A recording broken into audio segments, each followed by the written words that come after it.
Okay, so let's go ahead and we're gonna do this garage.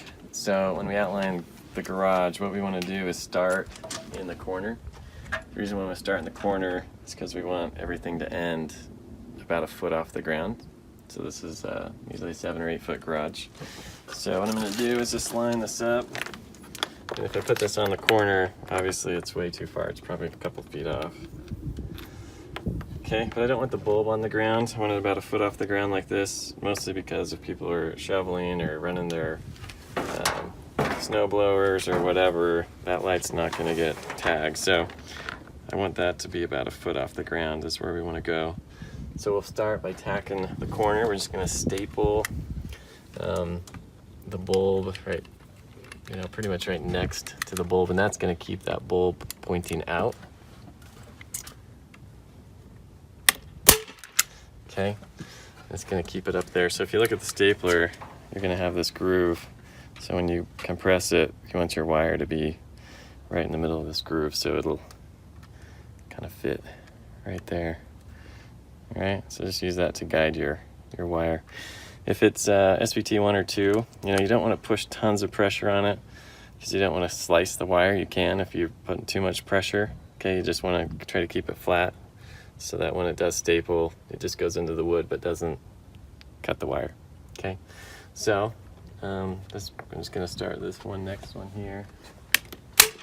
Okay, it's just right next to that. That's going to hold the bulb in place.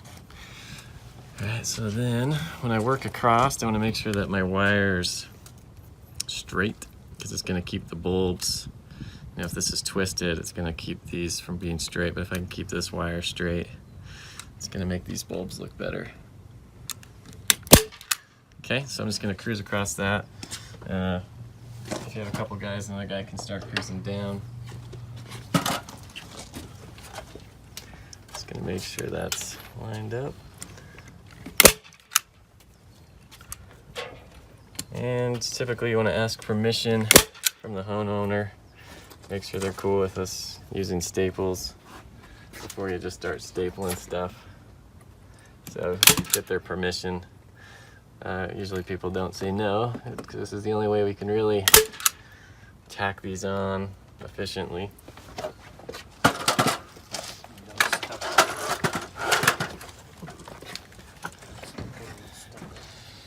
So, wood you can staple. Sometimes you get into stucco homes. Never want to staple or nail or screw into stucco. Okay, make sure you just be smart about what you're tacking into. But don't, stucco you just want to avoid from puncturing anything on it. For those of us who don't know, what is stucco, Jared? So stucco is basically the concrete. It almost looks like a concrete. So like here you got siding. Okay, but stucco is going to look more like a concrete finish or the drive it. Okay, so in either of those, drive it or the stucco, it almost looks like the concrete finish.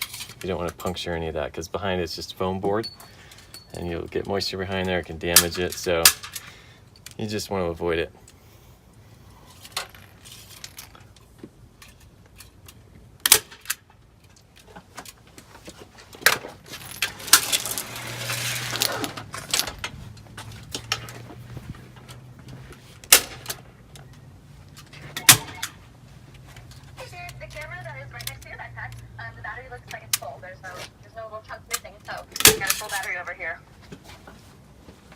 There's no little trunks missing. We love our secretary. That is the technical term. When they don't know. Oh, she's fantastic, actually. All right.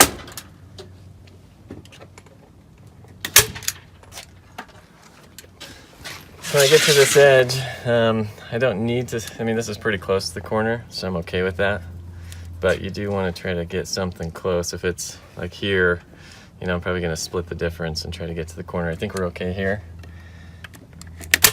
All right, and then I'm just going to, again, kind of just use my thumb to guide around the edge so it's more natural looking.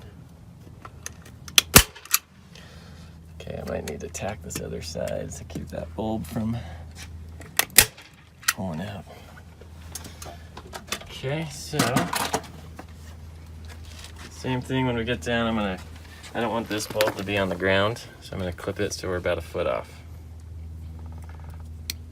Okay.